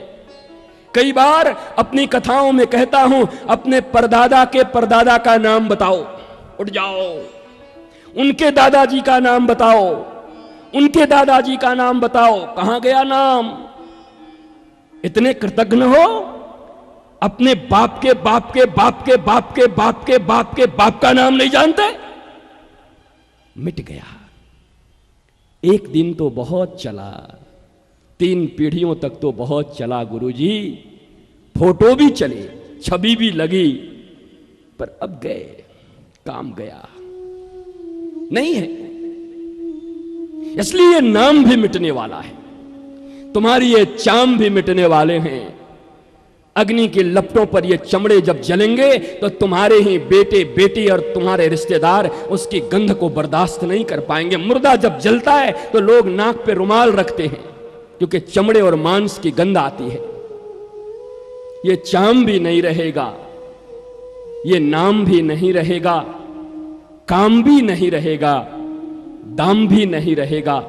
इस दुनिया में अगर कुछ था, है और रहेगा तो केवल राम ही राम रहेगा। इसलिए अगर मित्रता करनी हो, प्रेम करना हो, चुनना हो तो श्री राम को चुन लो। श्री राम से विवाह कर लो, श्री राम के साथ सगाई कर लो, श्री राम को अपना वर बना लो। अरे हमारे ठाकुर तो ऐसे हैं कि पत्नी भी बनने को राजी है। मैं कई बार कह चुका हूं, वो सखुबाई, वो सखुबाई के यहां जाकर के, जहां उसकी सास इतनी प्रताड़ना दिया करती थी सखू को, उस सखू के यहां ठाकुर जी पत्नी जाके बनी। महाराज पूरी कथा मैं नहीं बताऊंगा, मैं कई बार यहां भी कथा करा हूं, जांजगीर में एक बार भागवत कथा 2 बार हुई है, तो मैं कहीं न कहीं इस कथा को कहूं, वो बार बार वो कथा तुमको नहीं सुनाऊंगा। बस इतना सुना रहा हूं कि भगवान विठलनाथ श्री कृष्ण पत्नी भी बन गए। है दुनिया में कोई किसी का पत्नी बनने वाला? अरे एक पति की पत्नी तो सब बनती हैं, पर क्या अपने किसी और की हिफाजत करने के लिए, रक्षा करने के लिए कभी दूसरे की पत्नी कोई बन सकती हो? तो उल्टा कहा जाएगा तुम्हें पातिव्रत धर्म का भंग लगेगा, समाज तुम्हें अच्छी निगाह से नहीं देखेगा। पर ठाकुर पत्नी भी बन गया, ठाकुर पत्नी बन गए। महाराज इसलिए कह रहा हूं कि इस जीवन में अगर मित्रता करनी हो, इस जीवन में अगर प्रेम करना हो तो केवल और केवल श्री राम कृष्ण से करो। वही जीवन में तुमको प्रबोध देंगे, तुमको प्रेम दे सकते हैं और उन्हीं के साथ रिश्ता तुम्हारा चिरस्थायी हो सकता है। मैं तुमको यही कह रहा था कि जीवन में परिस्थितियों के दास मत बनना, बल्कि अपनी स्थिति स्वयं निर्मित करना। और वह स्थिति कब बनेगी? जब तुम स्व के साथ जुड़ोगे। स्व, तुम कौन हो, जब तुम ये जानना प्रारंभ करोगे तो तुम अपनी स्थिति में आ जाओगे। और हर मनुष्य को अपनी स्थिति में आना बहुत आवश्यक है, क्योंकि शांति तो चाहते ही हो, आनंद तो चाहते ही हो, इसीलिए तो कथा में आकर बैठे भी हो, और तो कोई कारण नहीं होगा। मंदिरों में भी तो इसीलिए जाते हो, उत्सव भी इसीलिए मनाते हो कि तुम जीवन में प्रेम, आनंद और शांति चाहते हो। और मैं तुम्हें एक बात बता दूं, सच्चिदानंद रूपाय, वो सच्चिदानंद है। अगर इनमें से कुछ भी तुमको पाना है, सत्य जो है वो सबको चाहिए, चित्त सबको चाहिए और आनंद सबको चाहिए, और वो तो केवल सच्चिदानंद प्रभु के पास है। तो उनके साथ ही मित्रता करनी पड़ेगी। ये राम की कथा इसलिए यहां पर हो रही है कि 9 दिनों में राम के साथ तुम्हारी मित्रता हो जाए, और कोई विशेष प्रयोजन नहीं है। कौन सी कथा कहूंगा कब कहूंगा, ये कथा ऐसा हुआ, उनका कथा वैसा था, ये पहले दिन में ये हुआ, दूसरे दिन ये चरित्र हुआ। यहां तो हमको ये भी पता नहीं कि 9 दिन में राम का जन्म भी हम करा पाएंगे कि नहीं।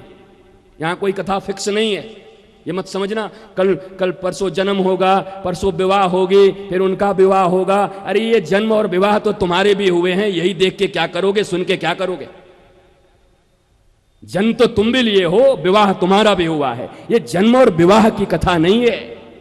जन्म हो गया तो बड़ी बधाइयां बांट दिए, अब विवाह हो गई तो ठमक ठमक के आज मेरे यार की शादी है करके बैंड बजा के नाच लिए, हो गई कथा। ये तो रोज ही हो रहा है, तुम्हारे घर में हो रहा है, तुम्हारी बेटी के, तुम्हारे बेटे के, तुम्हारे पड़ोसी के, तुम्हारे रिश्तेदार के, तुम्हारे नातेदार के, तुम्हारे फूफा के, तुम्हारी फूफी के, तुम्हारे भतीजे के शादी हो रही है। जन्म ही जन्म हो रहा है, आज वहां लाला हुआ, आज वहां लाली हुई, उनकी बेटी हुई, उनका बेटा हुआ।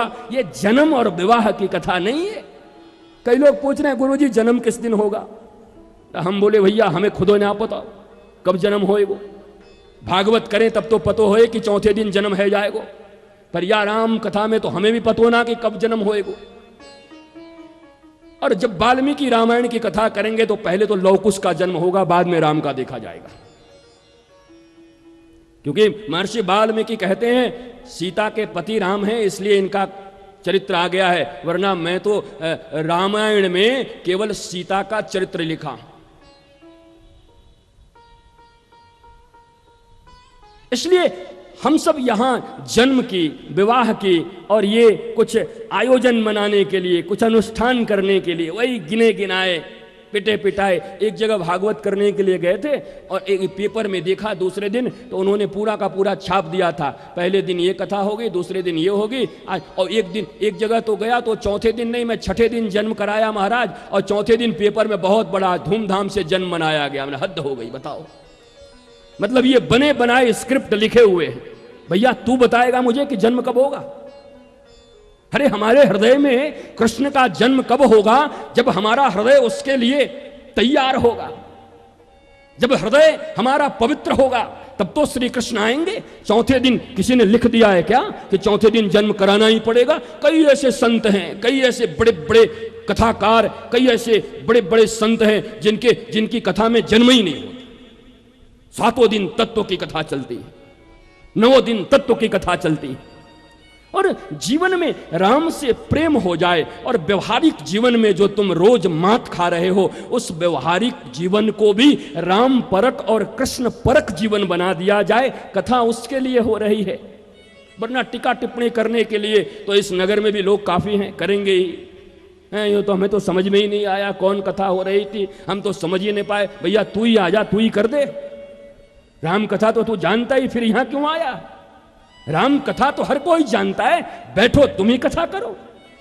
हम यहां राम के उन केवल लीलाओं का वर्णन करने नहीं आए हैं, बल्कि राम के जीवन से हमारे जीवन में क्या परिवर्तन आ सकता है। आजकल कथा भी तो, कथा में लोग जोड़ रहे हैं आजकल, थोड़ा भजन जोड़ दिया, अच्छी बात है, संगीत आ गई, अच्छी बात है, कथा में और क्या जोड़ दें, और क्या मिला दें, और क्या कर दें। अभी तो हमने सुना है कि 3 घंटे की कथा में बीच में 1.5 घंटे में इंटरवल होता है, और इंटरवल में चाय और कॉफी दिए जाते हैं, पकौड़ी दिए जाते हैं वो श्रोताओं को 1.5 घंटे में।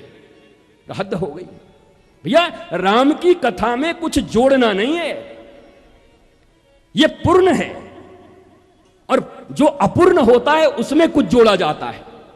ये तो कथा ही पूर्ण है, राम पूर्ण है।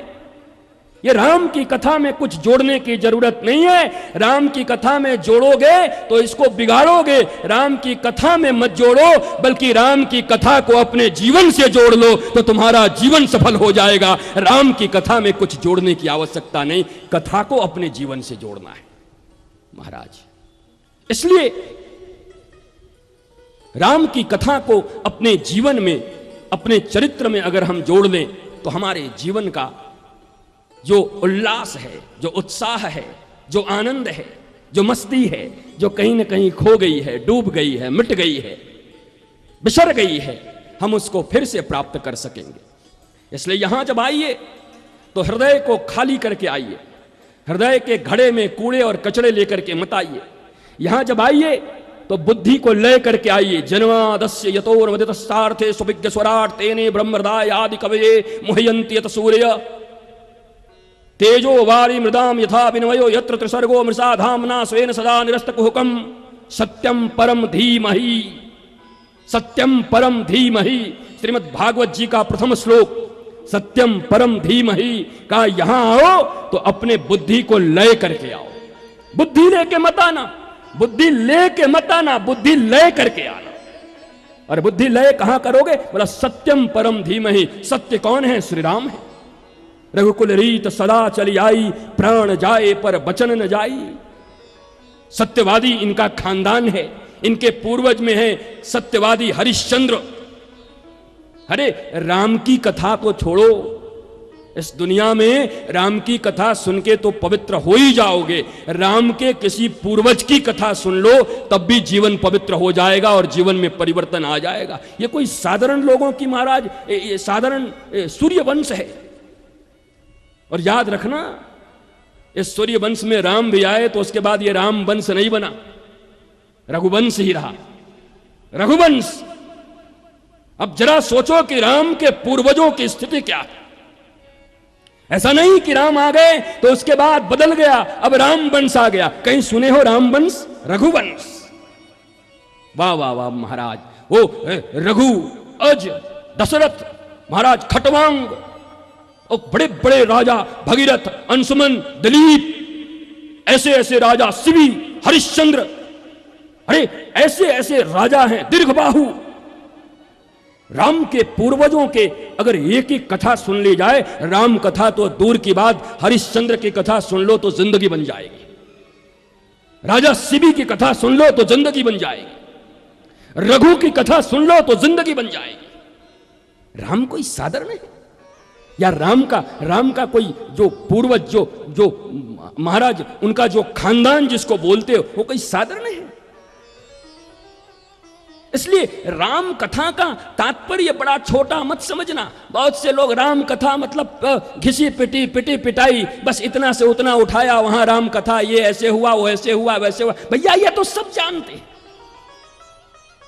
इसके इतर भी तुम्हारे पास कुछ है जो हमारे जीवन में कुछ परिवर्तन ला सके, जो हमें अपील कर सके। हां, राम कथा में ही हम चलेंगे, राम कथा से बाहर नहीं जाएंगे। आज तो प्रारंभिक दिवस है, आज तो समझने का दिन है। तुम थोड़ा हमें समझो, हम थोड़ा तुमको समझें। आज तो मिलने मिलाने का दिन है, आज तो एक दूसरे को परखने का दिन है। जैसे पहली बार मिलते हैं तो हैंडशेक करते हैं, तो आज तो हैंडशेक का दिन है, हाथ मिलाने का दिन है, नमस्कार करने का दिन है। अभी तो 9 दिन कथा चलेगी। लेकिन अगर मिलना ठीक से न हुआ, संबंध ठीक न बने, तो उसके बाद किसी व्यक्ति से अगर तुम्हारा प्रारंभिक अटैचमेंट अच्छा नहीं हुआ, प्रारंभिक उसके साथ दोस्ती अच्छी नहीं हुई, तो तुम उसके साथ फिर कुछ शेयर नहीं कर पाओगे। अपने मन की व्यथा, दुविधा, शंकाएं, जिनके कारण तुम अशांत हो, परेशान हो, हैरान हो, और वो अगर तुमको करना है तो हमारे साथ तुम्हें जान पहचान बढ़ानी होगी। और आज जान पहचान का ही दिन है।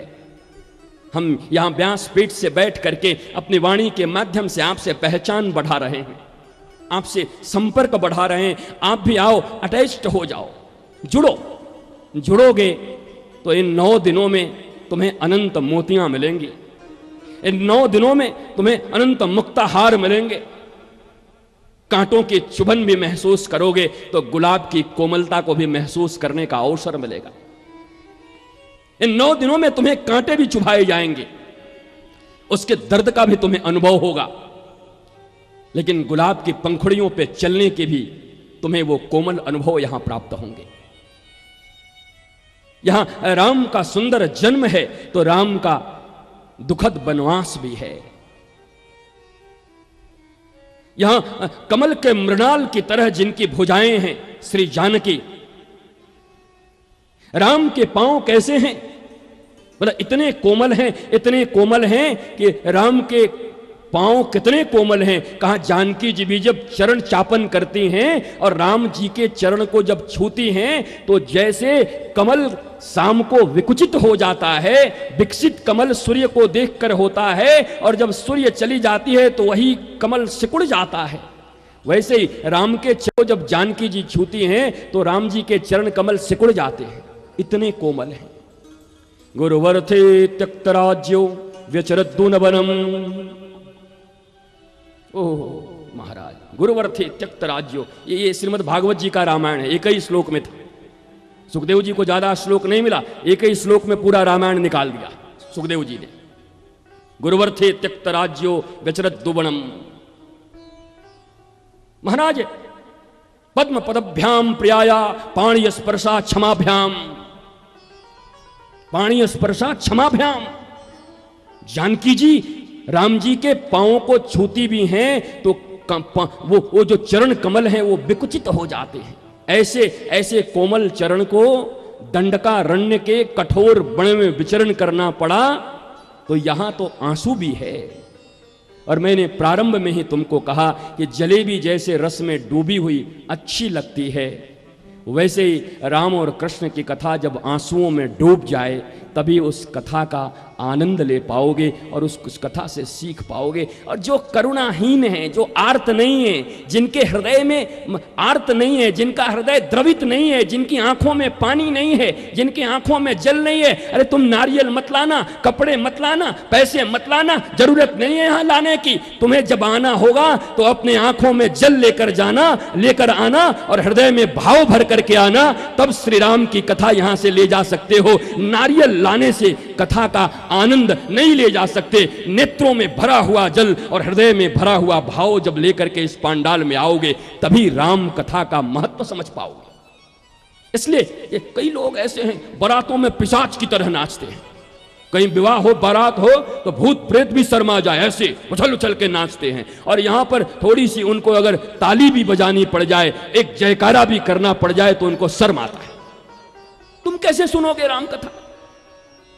पात्रता नहीं है, योग्यता नहीं है। और इस दुनिया में योग्यता और पात्रता के बिना कुछ मिलता नहीं। इस दुनिया की एक साधारण पढ़ाई तुम पढ़ते हो, डॉक्टर बनना चाहते हो, इंजीनियर बनना चाहते हो, तो उसके एलिजिबल तुम्हारी डिग्री होनी चाहिए। उस डिग्री को लेकर के जाकर के अपीयरेंस उसमें तुम्हारा होता है, एग्जाम देते हो, उसका प्री एग्जाम होता है, मेंस होता है, उसके बाद जाकर के तुम डॉक्टर, इंजीनियर, आईएएस, आईपीएस बन पाते हो। और ये इतनी बड़ी विद्या राम और कृष्ण की, यहां पर बिना योग्यता और पात्रता के चले आओगे और तुम्हें विद्या प्राप्त हो जाएगी, तुम्हें प्रेम मिल जाएगा? इट्स क्वाइट इम्पॉसिबल, असंभव है। जिनके नेत्रों में जल नहीं है और जिनका हृदय भाव से भरा हुआ नहीं है, उनके लिए राम कथा नहीं है। उनके लिए यह व्यथा है, विडंबना है। 9 दिन उनके लिए विडंबना है।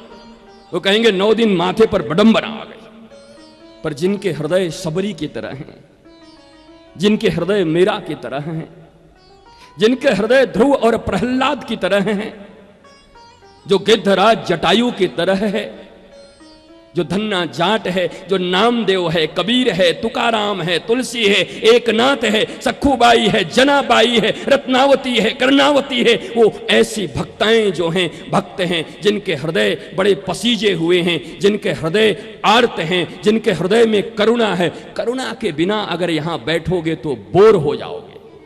याद रख लेना, अगर कोई कहे हम तो बोर हो गए, समझ लेना सूखा आदमी था। करुणा नहीं है उसके भीतर, आर्त नहीं है। अरे इस रामायण की जो कथा सुनने बैठे हो, ये रामायण का भी निर्माण कब हुआ? ये रामायण भी प्रकटित कब हुई? जब जानकी जी आर्त हो गई तब।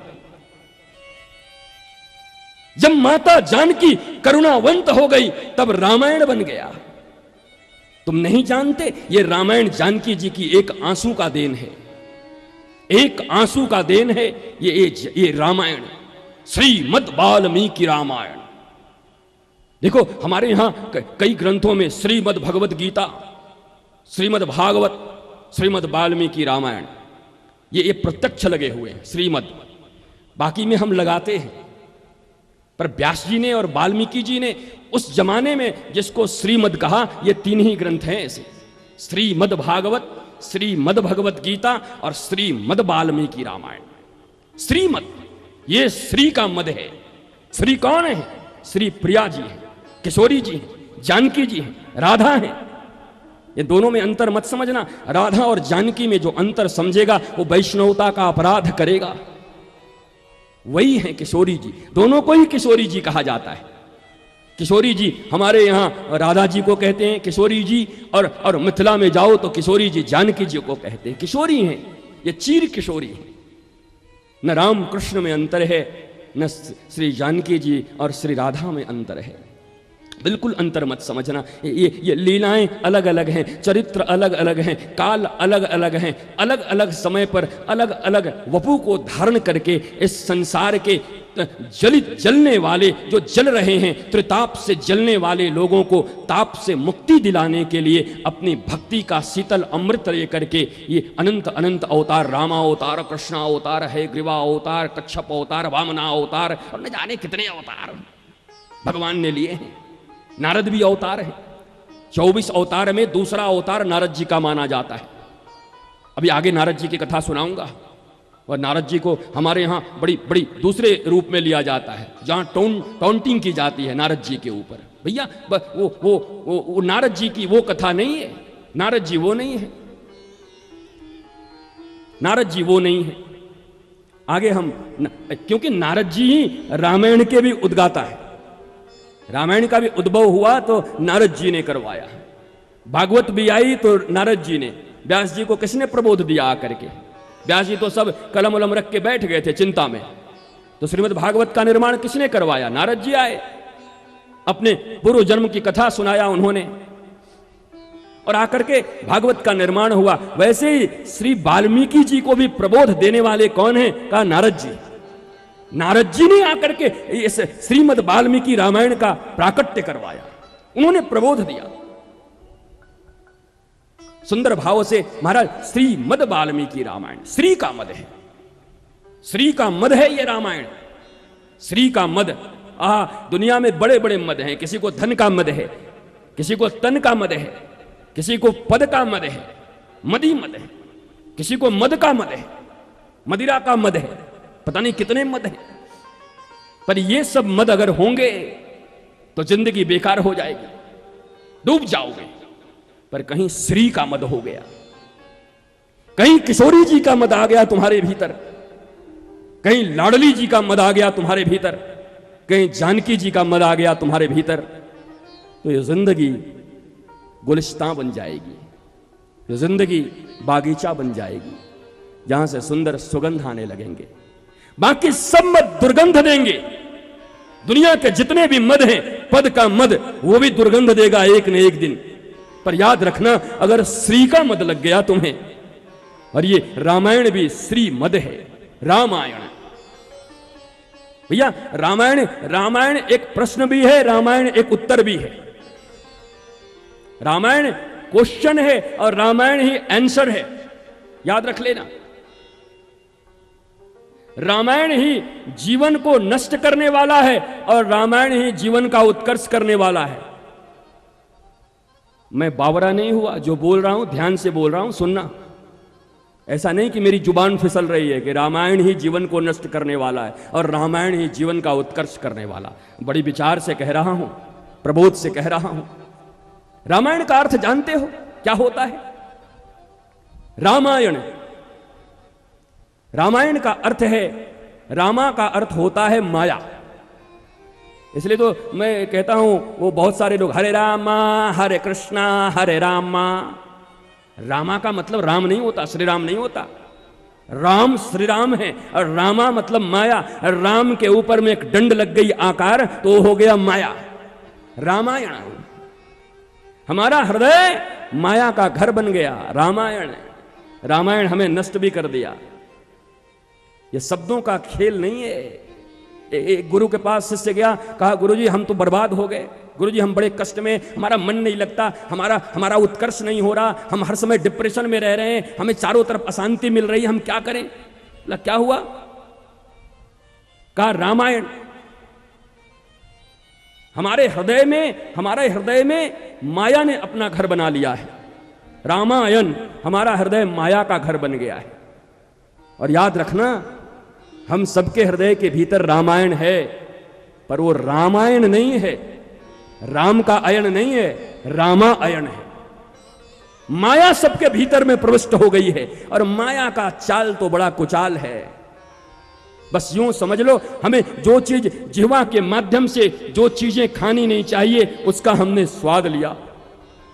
इन कानों से न सुने जाने वाली चीजों को हमने सुना, इन नासिकाओं से न सूंघे जाने वाली चीजों को का हमने महाराज घ्राणेंद्रियों से हमने वो सुगंध दुर्गंध ग्रहण किया। इन त्वचाओं से जो चीज स्पर्श नहीं करना चाहिए उसको हमने स्पर्श करके वो माया का जो सर्प है अपने भीतर में हमने घुसा लिया। हमारे हृदय में माया का सर्प आ गया।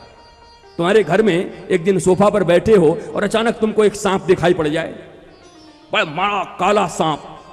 महाराज ऊपर बैठ जाओगे, उसके बाद खोजोगे इधर उधर उधर, अब पता ही नहीं चला सांप सोफा के नीचे गया, पलंग के नीचे गया, ड्राइंग रूम में चली गई, किचन में चली गई, बाथरूम में चला गया, कहां कुछ पता ही नहीं। अब अशांति आ गया, बच्चों को भी ऊपर बिठा दिया, पलंग के ऊपर, नीचे मत उतरना। अब हवा भी चलती है तो भय लगता है, अरे सर्प तो नहीं निकला। चूहा भी निकलता है तो लगता है सर्प तो नहीं निकला, भय लगता है। ये माया रूपी सर्प भी हमारे हृदय में आकर घुस गया और हम हर पल भयभीत हो रहे। हर पल हमें डर लग रहा है। थोड़ी सी खड़खड़ाहट होती है तो माया हमें भयभीत कर देती है, उस सांप की तरह जो घर में है पर अभी तक निकला नहीं। हम परेशान हो गए, हैरान हो गए। माया में हो या राम में हो, रामा में हो या राम में हो, ये कैसे अंतर पता चलेगा? कहा बिल्कुल अंतर है। जब गैया प्यारी लगने लगी तो समझ लो राम जी के प्यारे बन गए, राम जी तुमको प्यारे लग रहे हैं। और कुत्ते प्यारे लगने लगे तो समझ लो रामा के चक्कर में आ गए हो। आजकल तो गैया से ज्यादा प्यारा कुत्ते हो गए। बड़ा अमेरिका में महाराज एक खरबों की मालकिन थी और जब मरी 4-4 बेटे उसके थे, उसने अपनी सारी संपत्ति अपने बिल्ली के नाम कर दी। वो बिल्ली महाराज डाइनिंग टेबल पर बैठे, ये सच्ची घटना है, इसी शताब्दी में हुई है, खरबों डॉलर उसने बिल्ली के नाम से कर दिया। अरे भागवत जी में वो जो जड़ भरत की कथा है, भरत जी की जो कथा है, हिरण को देख करके हिरण में उनका जन्म हो गया है, गलत थोड़ी ही ना है महाराज। वो तो हिरण को देख करके हिरण का जगह कुत्ते ने ले लिया। बड़े बड़े डोबरमैन, डॉग, अल्सेशन और पता नहीं कौन कौन से जर्मन, ये वो। आज गाय को 2 रोटी खिलाने में लज्जा आती है, पर संकोच होता है। आजकल घर में कई ऐसे बालक का भी लालन पालन नहीं होता जिन घरों में कुत्तों का लालन पालन होता है। ये माया है। राम नहीं, रामा में हो तुम। महाराज बंबई में था पिछले दिनों में, 3-4 साल पहले, जो बीच पे जा रहा था और देखा एक महाराज कन्या और बढ़िया सुंदर लिबास में, कैसे कैसे कपड़े पहन करके, लिपस्टिक लगा करके, खुले हुए बाल, और बगल में महाराज वो ओपन रूफ की उसकी कार, बहुत बड़ी कार, बगल में बड़ा सा डोबरमैन कुत्ता। रेड सिग्नल पे गाड़ी रुकी और कुत्ते ने उसी समय चाटना उसको शुरू कर दिया। मेरे साथ एक शिष्य था, पूछा गुरु जी ये क्या? बोला चुप रह, पिछले जन्म का प्रेमी होगा, इस जन्म में मौका पाया है महाराज, इस जन्म में मौका पाया। और बात गलत नहीं कह रहा हूं महाराज, सही बोल रहा हूं। जो जिस चीज का चिंतन करते हुए मरता है उसी में उसका जन्म होता है। आज गैया को 2 रोटी खिलाने में, गैया को कुछ देने में हमें अगर कोई बढ़िया सुंदर गाय रखा है, बढ़िया मोटी तगड़ी सुंदर गाय रखा तो वो ग्वाला हो गया और तुम कुत्ते रख के जेंटलमैन बन गए। इन्होंने कुत्ता रखा तो जेंटलमैन है और उसने गैया रखे तो ग्वाला हो गया। एक गंवार है, ग्वाला है। कुत्ते बिल्लियों को पाल रहे हो पर गऊ से प्रेम नहीं है। नाचने गाने वालों को न जाने जो विभत्स वासनात्मक नाच गाना करते हैं उन पे रुपए लौटाए जा रहे हो, पर वृंदावन में ऐसे सैकड़ों नहीं हजारों ब्राह्मण हैं जिनको 18,000 भागवत के श्लोक हैं पर खाने को 2 रोटी नहीं मिलती। उनके लिए तुम्हारे पास 2 रुपए नहीं निकलते। उन विप्रों के लिए जो तुम्हारे संस्कार को बचा के रखे। अरे भागवत मिट जाए, रामायण मिट जाए, गीता मिट जाए तो तुम्हारे देश में बचा क्या? यही तो हुआ है। जब जब हमारे शास्त्र कमजोर हुए हैं, शास्त्रों को मिटाया गया है, तब तब हम गुलाम बने। फिर गुलामी की ओर चले जाओगे। न स्वतंत्रता रहेगी, न स्वच्छंदता रहेगी। इसलिए जरूरत ज्यादा शस्त्र की नहीं है, शास्त्र की है। कुत्ते पालने में ज्यादा शौक मत रखो, गैया रखो घर में, गौ माता रखो, बड़े बड़े बात करते हो गौ माता, ये वो आंदोलन चलाते हो। कई ऐसे लोगों को मैंने देखा गौ माता का आंदोलन करते हैं, घर में कुत्ते पालते हैं पर गाय नहीं पालते। ऐसे 10 घर मैंने देखे हैं इस देश में। ऐसा काम है कि साल भर में 2-4 हजार घरों में तो चला ही जाता हूं महाराज। सब घर की एक ही समस्या है, वो तो बाद में बताऊंगा क्या समस्या है। ये माया है, ये रामा है, जहां न गौ से प्रेम है न संस्कृति से प्रेम है, माया में हो। जो चीज सिर्फ अपने लिए की जाए वो स्वार्थ है, और जो समष्टि के लिए किया जाए, सबके लिए किया जाए, वही परमार्थ है। अपने लिए प्रश्न पूछते हो किसी साधु से, संत से, तो वो भी स्वार्थ है। परीक्षित ने अपने लिए प्रश्न नहीं पूछा था। बरियानेस्ते प्रश्न कृत लोक हित नृपो, बरियानेस्ते प्रश्न। सुखदेव जी कहते हैं वाह वाह वाह परीक्षित, तैने क्या प्रश्न पूछा यार, बहुत सुंदर प्रश्न पूछा। यह प्रश्न तूने अपने लिए नहीं, लोकहित के लिए पूछा है। और हम मंदिरों में जाएं, गुरुद्वारों में जाएं, गुरुओं के पास जाएं, रिश्तेदार के पास जाएं, सरकार के पास जाएं, हमें दे दो, हमें दे दो, हमें दे दो, केवल अपनी चिंता। यह स्वार्थ है। और जब लोकहित की चिंता करते हैं तो इसे परमार्थ है। स्वार्थ माया में है, स्वार्थ टिकती है माया में और परमार्थ टिकता है राम में। 18 पुराणेषु व्यासस्य वचनम द्वयम् परोपकाराय पुण्याय पापाय परपीडनम्। 18 पुराणेषु व्यासस्य वचनम द्वयम् परोपकाराय पुण्याय पापाय परपीडनम। 18 पुराण में व्यास जी ने मात्र 2 ही वचन कहे कि दूसरे को पीड़ा देने के समान कोई पाप इस दुनिया में नहीं, और दूसरे का उपकार करने के सिवा इस दुनिया में कोई पुण्य भी नहीं। हम अपने लिए जीते, यही माया है, और तुम सबके लिए जीते हो, यही राम है। यही राम और रामा में अंतर है। एक रामायण तुम्हारे भीतर है, लेकिन ये जो 9 दिवसीय रामायण चलेगी, उस रामायण को निकालकर इस रामायण को प्रविष्ट कराना। वो जो माया का घर बना हुआ है, रामायण, रामा धन अयन, माया का अयन। और अब जिसकी बात हम करेंगे वो राम धन अयन, रामायण, श्रीमद् वाल्मीकि रामायण। उस रामायण को निकालकर इस रामायण को प्रविष्ट कराना ही इस 9 दिनों की कथा का मूल उद्देश्य है। रामायण तो तुम पहले से भी जानते हो, मैं पहले दिन से ही कह रहा हूं, तुम सब बड़े रामायण जानते हो, लेकिन वो रामायण जानते हो। रामायण माया के वशीभूत हो। माया मरकट की तरह हमको नचा रही है, बंदरों की तरह हमको नचा रही है। हमारे जीवन में अशांति है तो उस माया रूपी सर्प के रहने के कारण हृदय में हमने माया रूपी सर्प को पाल रखा है। अरे एक यमुना जी में एक कालिया नाग था तो पूरे यमुना जी को दूषित करके रखा था। इस हृदय की यमुना में भी वो माया की कालिया नाग बैठी है। हमारा हृदय भी प्रदूषित है। जब तक श्री कृष्ण आकर के इसके फणा पर नृत्य नहीं करते, इसके विष को नहीं निकालते, विषयों के विष को जब तक नहीं निकाला जाता, तब तक ये रामायण तुम्हारे जीवन को बर्बाद कर देगा। और अगर 9 दिनों में ये श्रीमद् वाल्मीकि रामायण तुम्हारे भीतर गया तो ये तुम्हारे जीवन को आबाद कर देगा। अब तुम बोलो, तुम्हें कौन सा रामायण चाहिए, रामा धन अयन या राम धन अयन? कौन से रामायण के लिए तुम यहां आए हो? अगर नुक्ताचीनी करने आए हो, ये कहने आए हो कि हमने तो इससे भी बढ़िया रामायण सुनी है, यहां परीक्षा लेने आए हो, तो तुम अभी भी रामाधन अयन में हो। नहीं नहीं भैया, ये 9 दिन परमात्मा ने हमें दिए हैं श्रीमद् वाल्मीकि रामायण को अपने हृदयंगम करने के लिए, हृदयस्थ करने के, मुखस्थ नहीं, कंठस्थ नहीं।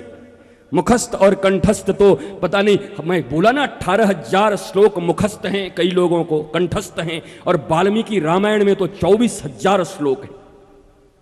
18,000 भागवत में, 24,000 श्लोक वाल्मीकि में, और महाभारत में 1 लाख श्लोक है। गीता 700 श्लोकों का है। ये सब भी जाना करो महाराज, अपने अपने पुत्र पुत्रियों संतान संततियों को बताया। कितने वेद हैं, कितने पुराण हैं, कितने शास्त्र हैं, कितने स्मृतियां हैं, कितने आगम निगम, ये सब बताया करो महाराज। कि केवल घर में दौड़ते हुए घोड़े का चित्र लगा दिए हो, आंसू बहाते हुए किसी लड़की का चित्र लगा दिए हो, नग्न किसी पता नहीं नारी और पुरुष का चित्र लगा के, पिकासो की पेंटिंग है, बड़ी मशहूर पेंटिंग है, वो महाराज बेल्जियम से मंगवाया है, क्या करोगे? वो दौड़ते हुए घोड़े तुम्हारे बच्चों के संस्कार नहीं बनाएंगे, वो नंगी तस्वीरें तुम्हारे बच्चों के संस्कार को नहीं बनाएंगे। वो चाहे 1 करोड़ का हो, 1 लाख का हो, बेल्जियम से मंगाए, फ्रांस से मंगाए, इटाली से मंगाए, यूरोप से मंगाए, कोई फर्क नहीं पड़ता। शास्त्र रखो। जैसे घरों में बाकी सामान रखने का एक जगह बनाते हो ना, तो अपने ड्राइंग रूम में एक महाराज बढ़िया कवर्ड बनाओ सुंदर, और सारे शास्त्रों को लाके रखो, 18 पुराण रखो। न पढ़ने आए संस्कृत कोई बात नहीं, बच्चा पूछेगा तो ये क्या है पिताजी? ये हमारे शास्त्र हैं बेटा, आप जानते हो पढ़ने, बड़ा दुर्भाग्य है हम नहीं जानते, मेरी इच्छा थी तू थोड़ा थोड़ा पढ़ता। मैं ये सोचता हूं कि हमारे आने वाली पीढ़ी का होगा क्या। अभी तो कुछ लोग रामायण का नाम भी जानते हैं, भागवत का नाम जानते हैं, संस्कृत जानते हैं। मैं अभी परसों आया था वहां से, वृंदावन से, और एक घर में बैठा था, सत्येंद्र के घर में, वहीं चापा में, और मैंने पूछा, वहाँ कुछ बच्चे बैठे थे छोटे छोटे, तो मैं थोड़ा उनके साथ हंसी करता हूँ, बच्चों के साथ थोड़ा आनंद करता हूँ। बच्चों से पूछा क ख ग घ तुमको याद है किसी को? एक बच्चा ना बतायो महाराज, 10 बच्चे बैठे थे, ABCD EFG सब बता दिए। और आई नहीं जानते, जो हिंदी वर्ण वाला नहीं जानते, वो संस्कृत का खाकजा नहीं।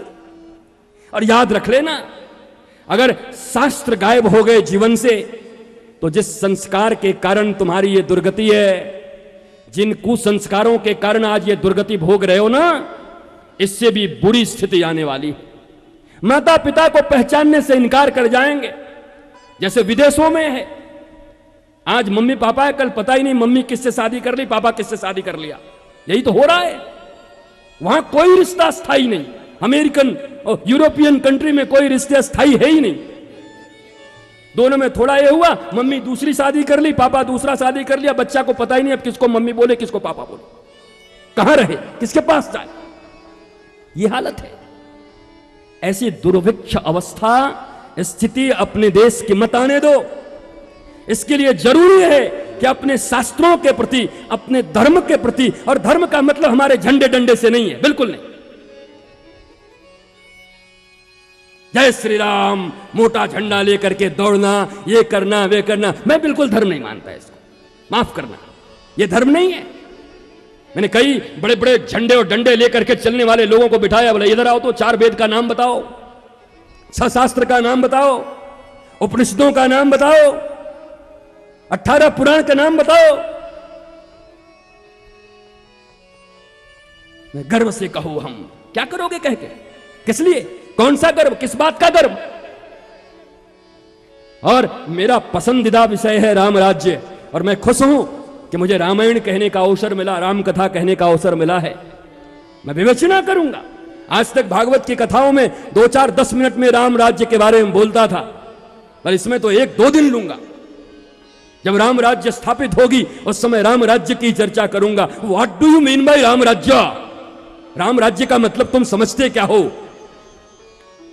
कालिदास की रघुवंशम एक ग्रंथ है, जानते हो रघुवंशम? उसको उठाओ, 19 अध्याय हैं, 12वें अध्याय को उठाओ और उसमें पढ़ो। 52 लक्षण दिए गए हैं राम राज्य के। रघुवंशम पढ़ना, उसमें 52 लक्षण हैं कि राम राज्य किसको कहते हैं। ऐसे चिल्लाने से राम राज्य नहीं आता, ऐसे ऐसे चित्कार करने से राम राज्य नहीं आता। राम राज्य राम राज्य राम राज्य, राम राज्य का मतलब क्या? झंडे डंडे टांगना। ऐसे तो मैं कई कथाओं में कहा हूं, केवल 3 बातें कहता हूं। जिस देश में, जिस नगर में, जिस राज्य में, जिस राष्ट्र में निःशुल्क और उत्तम शिक्षा मिलती हो, जिस देश और राष्ट्र में निःशुल्क और उत्तम चिकित्सा मिलती हो, जिस देश और जिस राष्ट्र में निःशुल्क और अविलंब न्याय मिलता हो, वही देश राम राज्य कहलाने का अधिकारी है। अगर वो स्विट्जरलैंड में हो गया तो स्विट्जरलैंड में राम राज्य आ जाएगा, हिंदुस्तान में नहीं आ सकता। इसलिए गर्व मत करना, मत कह देना कि हम राम राज्य ले आए, हमारे यहां राम राज्य आ गया। बिल्कुल नहीं महाराज, इस रामायण को निकालकर हमें राम अयन को अंदर में स्थापित करना है। गुरुदेव से कृपा करो और मांगो कि हे रामायण, हे रामायण देवता, हे गुरु देवता, आप मेरे ऊपर 9 दिनों में कृपा करिए कि मैं अभी तक उसी रामायण में पड़ा हुआ था, अब मैं रामायण में आना चाहता हूं। रामायण में, रामायण में मैं बहुत दिनों से था, अब मैं रामायण में आना चाहता हूं। बना दो विमल बुद्धि भगवान, बना दो विमल बुद्धि भगवान।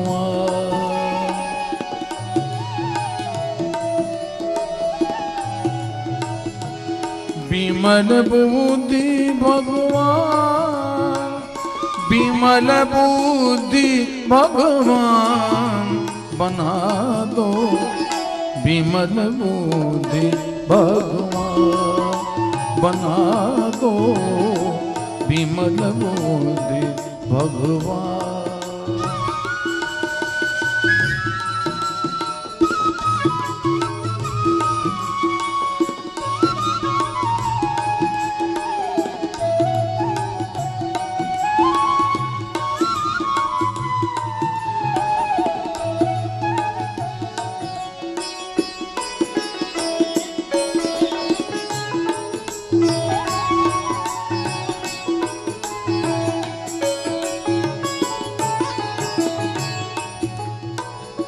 तर्क जाल,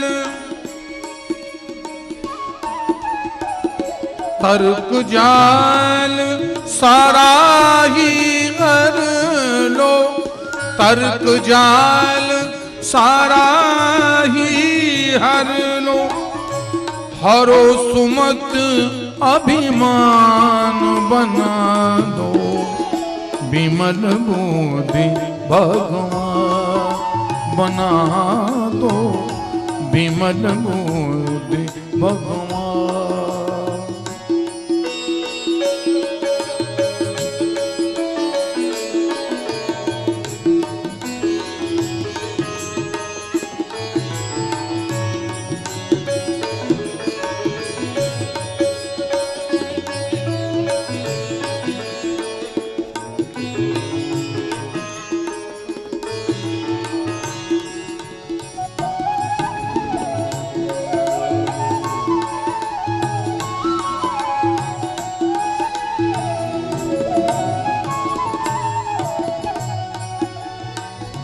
हरो मोह माया ममता मद, हरो मोह माया ममता मद।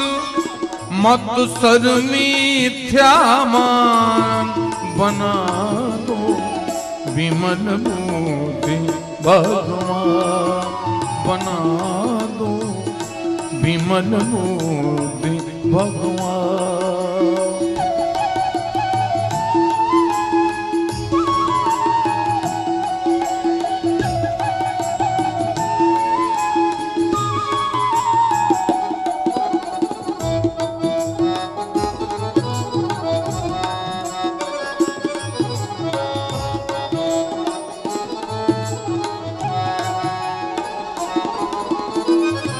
चाकर करो चारों चरणों का, चाकर करो चारों चरणों का। नित ही निज जन जान, बना दो विमल बुद्धि भगवान, बना दो विमल बुद्धि भगवान, बना दो विमल बुद्धि भगवान।